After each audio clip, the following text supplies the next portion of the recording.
میری تجویز تو یہ ہے مسٹر چیئرمین، سب سے پہلی کہ آپ 87 رکنی کابینہ کا حجم کم کریں۔ دنیا کی سب سے بڑی کابینہ اور سب سے نالائق کابینہ اس وقت پاکستان کے اوپر ہے۔ یہ جو ججز ہیں، جرنیل ہیں، بیوروکریٹس ہیں اور پارلیمنٹیرینز ہیں، آپ ان کی مراعات ختم کریں۔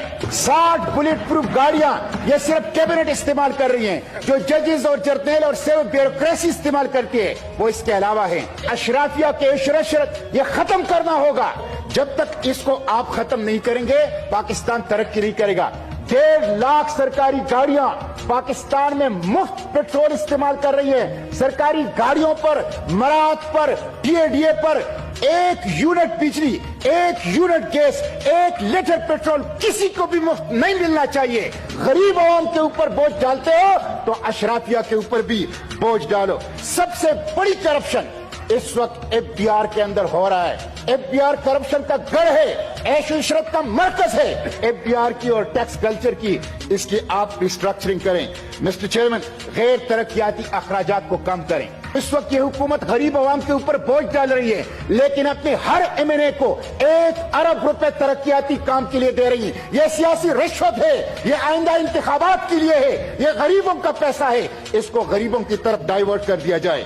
جو نان کمبیٹ ڈیفنس بجٹ ہے اس کو کم از کم 50% تک کم کر دیا جائے۔ بیرون ملک سے پیسہ واپس لایا جائے۔ ابھی ترکی کے زلزلے کے لیے امریکہ کے اندر ایک پاکستانی نے $30 ملین دیے۔ وزیر اعظم صاحب نے اس کو اپریشیٹ کیا، اس کے اوپر ٹویٹ کیا۔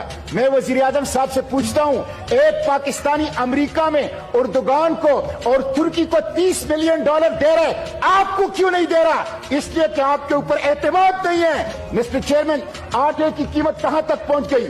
گندم کی کوئی قلت نہیں ہے۔ آٹا مافیا، پیٹرول مافیا، سریا مافیا، سیمنٹ مافیا، چینی مافیا سب اس ملک کے اندر مسلط ہے، عوام کو لوٹ رہے ہیں، کوئی پوچھنے والا نہیں ہے۔